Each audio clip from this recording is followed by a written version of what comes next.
সরকার আশা দিয়ে ভাত দেওয়ার কথা বলে, দাবি দেওয়ার কথা বলে ডেকে দিয়ে আমাদেরকে লাঠিপিটা করলো, টিয়ার গ্যাস মারলো, যখন বুলেট মারলো তখন এই মাননীয় প্রধানমন্ত্রী আজকের পরের দিন তারেক জিয়া সাহেব ওয়াদা করলেন যে নির্বাচনের ইশতেহারে আমরা ঘোষণা করলাম কর্মচারীদের, প্রজাতন্ত্রের কর্মচারীরা যে অভাবে আছে, তাদের যে দুর্দশা আছে, যে কষ্টগুলো আছে, এই কষ্টগুলো নিরসনের জন্য আমরা জাতীয় পে কমিশন গঠন করব এবং আপনাদেরকে যথাসময় সেটা প্রণয়ন করব।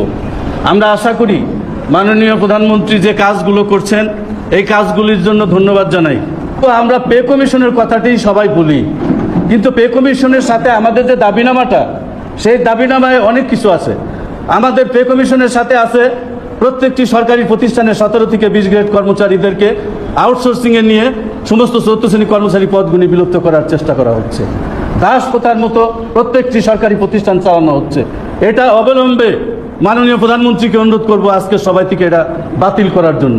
এবং আমরা বলবো বিশাল ব্যয়, বিশাল অঙ্কের টাকা বলেন, একজন 86,000 টাকা বেতন পায়, ফ্রি বাড়ি পায়, ফ্রি গাড়ি পায়, 50 লক্ষ টাকা লোন পায়, বহু কিছু পায়, আর আমরা 8,050 টাকা দিয়ে কেন ঢাকা শহরে বসবাস করি? এই বিবেচনাটা তো আপনার করতে হবে। আমরা কিভাবে চলতে পারি? এই জন্য আমাদের পুলিশের ন্যায় 3য় 4th শ্রেণীর কর্মচারীদের রাসায়নিক ব্যবস্থাটা তাড়াতাড়ি করতে হবে। আমরা চাই সেই ব্যবস্থাটা করবেন। আর একটি জিনিস, যেই 17 থেকে 20 গ্রেড কর্মচারীদেরকে পোশাক দেয় সারা বাংলাদেশে, সেই পোশাকটা টেন্ডারের মাধ্যমে দেয়, কন্ট্রাক্টরের মাধ্যমে দেয়, কিন্তু এই পোশাকটা যদি বেতনের সাথে দিয়ে দেয় তাহলে কর্মচারীরা অনেক লাভবান হবে এবং ভালো পোশাক পরিচ্ছন্ন করতে পারবে, পরিবেশ করতে পারবে। আপনারা জানেন আমাদের উপরে যে জুলুম অত্যাচার হয়েছে, বিগত সরকার করেছে।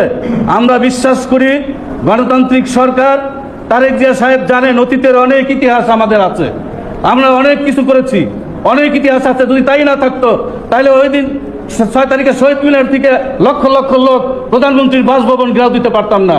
সেই ক্ষমতাটা আমাদের আছে বিদায়